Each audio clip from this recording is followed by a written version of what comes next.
Two teenage boys, living ordinary lives in an ordinary suburb of Manchester. But beneath the surface, their friendship is anything but ordinary. As the judge said, skilled writers of fiction could not have come up with this plot. It leads them into a world of intrigue, deception, and betrayal.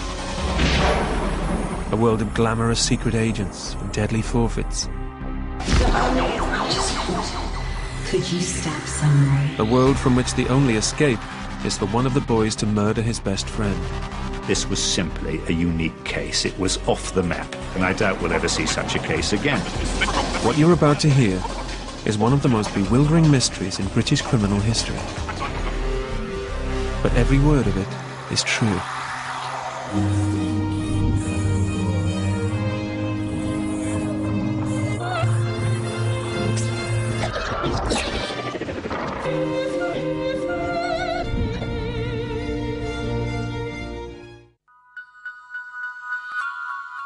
A judge has ordered that for their own protection, the real identities of the two boys at the centre of this case can never be revealed.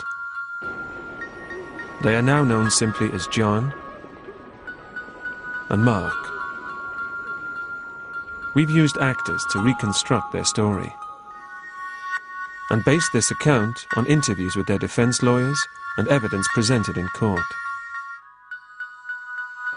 At 8 minutes to 8 on Sunday the 29th of June 2003, the police take a call from a 16-year-old boy, Mark.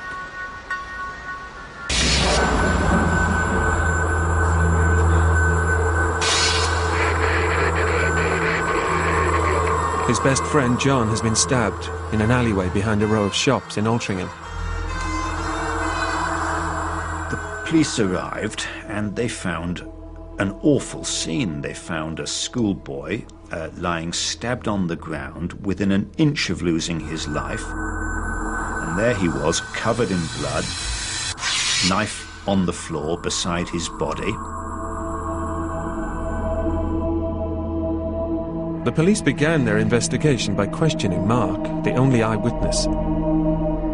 There is Mark telling the police, sobbing, hysterical, telling them that a crazed knifeman had come round the corner and for no reason stabbed his friend twice. And for some time the police thought that they were looking possibly for a paedophile, but certainly for a crazed knifeman. Police in Altrincham are asking parents not to panic after a schoolboy was stabbed in what detectives say was an unprovoked attack. The police say his attacker was in his late teens or 20s and was wearing a black hooded top, black jeans and possibly a green baseball cap. They're appealing for witnesses to contact them. It'd be 10 days before detectives realised they were dealing with a highly unusual case. In the meantime, the investigation started routinely. The day after the stabbing, they seized hours of CCTV footage covering the town centre, hoping that a camera had caught a glimpse of the hooded knifeman. One camera had recorded the movements of everyone who'd passed through the only entrance to the alleyway. Lo and behold, the two boys were seen going into this particular pedestrianised area 25 minutes earlier, and they were captured for much of the time on that video, although the actual stabbing is, of course, not seen on the video, and nobody else could be seen entering the area.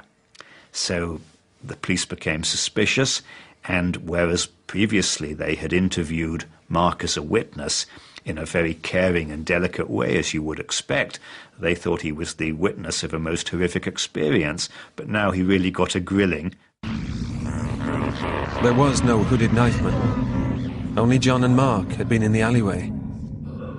It soon became apparent to the police that John hadn't been stabbed by a complete stranger, but had, in all probability, as they saw it at that stage, been stabbed by Mark. And he was obviously arrested and charged with attempted murder.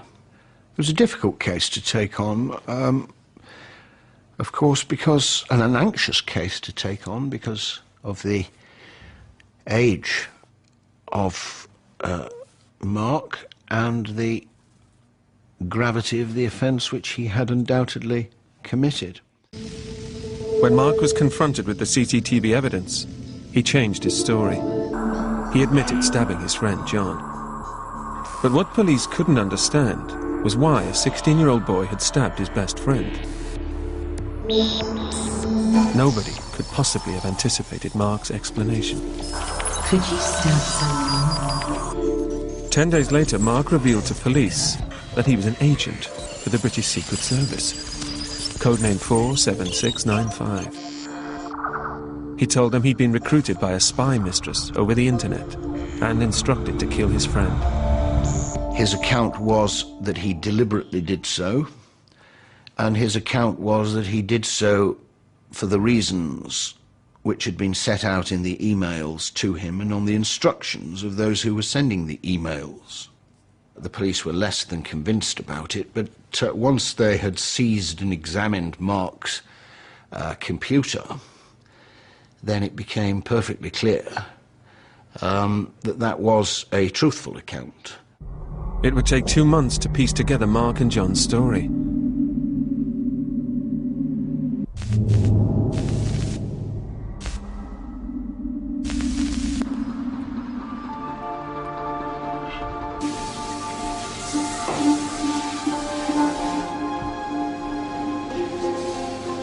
Mark was a college student who worked part-time in a local restaurant.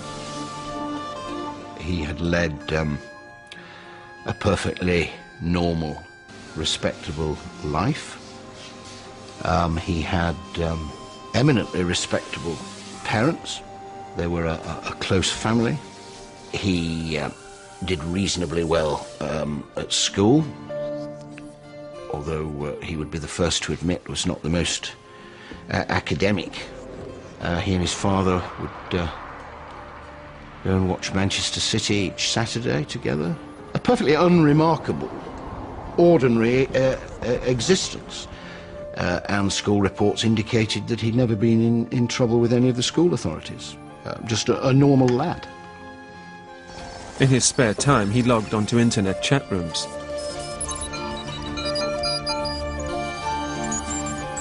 Six months before the stabbing, he found one dedicated to Manchester teenagers.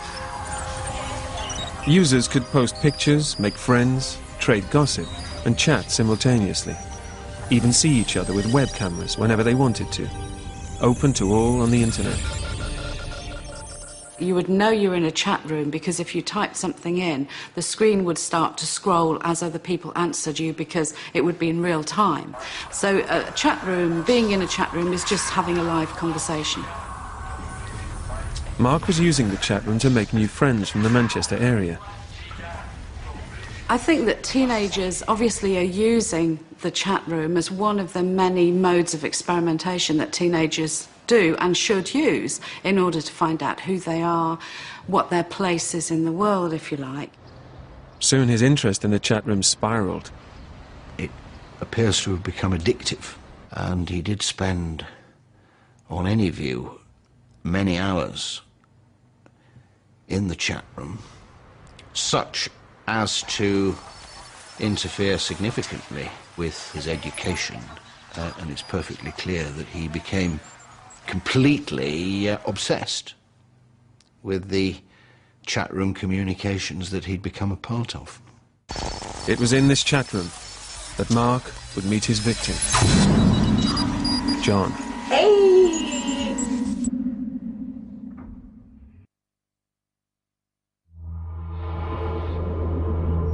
6 months before 16-year-old Mark stabbed his friend John in an alleyway in Altrincham, Mark had become an obsessive user of an internet chat room. A passion he shared with his 14-year-old victim.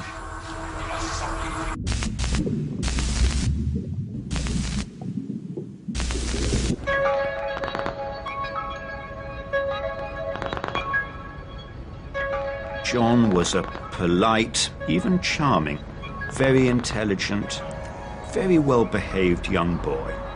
John was a normal school kid in what is a very good school in the area, doing very well, always in the top portion of his class. There was nothing in this young man's background to indicate that he would be the type of boy who could get involved in something so terrible. John lived an ordinary schoolboy's life in the quiet suburbs of Manchester. His father had left when he was a baby, and his mother, an estate agent manager, had had a number of failed relationships. John had grown up mistakenly believing that one of his stepfathers was his real dad. And all this seemed to turn John into something of a loner. But he was secretly determined to escape his suburban existence and find excitement beyond most people's dreams. His route out of normality was through internet chat rooms. Certainly the strength of the internet for groups who might identify themselves as being loners is that it gives them the opportunity to interact. So you have what is missing from their lives outside of the internet, but they can achieve it in the darkened room, interacting with the screen and people on the other side of that screen.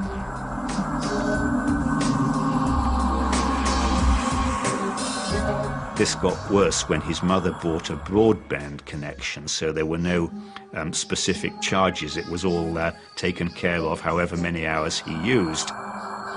There came a time when he was going on the internet literally day and night. He was doing it throughout the night when his parents didn't know. He wasn't eating. He was just taking his food upstairs and having it by the internet. And on occasions he was spending 12 hours a day on the internet. Apart from the regular teenage chat about clothes, sport and music, the main interests in this chat room were sex and masturbation. It was populated by teenage girls who advertised themselves as available. For Mark, this was irresistible. He was interested in them sexually. I don't think there's any question about that. He became obsessed, certainly with one of them, and I think was rather flattered at an age when he's discovering his sexuality and so on, was flattered to be receiving so much attention from these young women. One girl, Rachel, described herself in her chat as a 16-year-old who worked in a local gym. Mark saw the pictures she'd posted on the internet, contacted her and started to chat. 2 days later, she introduced him online to John. Mark, Rachel and John stayed in touch through the chat room for 3 months, talking occasionally about football and films, but mostly about girlfriends, sex and masturbation. While Mark and John were becoming best friends, Mark and Rachel were becoming infatuated with each other. That, I think, was part of what kept him going, responding to the emails, because as far as he was concerned, he was developing a relationship. So you have two people, in front of their screens, front of their keyboards, becoming more and more excited by this. In a way that perhaps their day-to-day life doesn't offer them that opportunity. What does? You can take risks on the internet.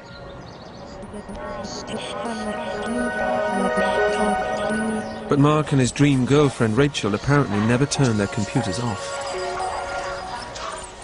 They seemed to be having a whirlwind romance, which, since Rachel said she didn't have a webcam, was conducted entirely in internet chat. They did, however, try to meet.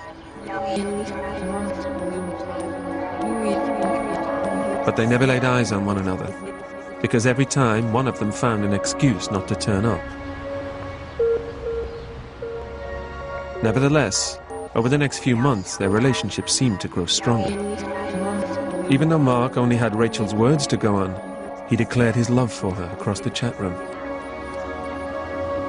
If they were getting enough from the interaction, that in itself would keep it going. I mean, if you weren't getting enough from it, you would stop it. But Mark and Rachel's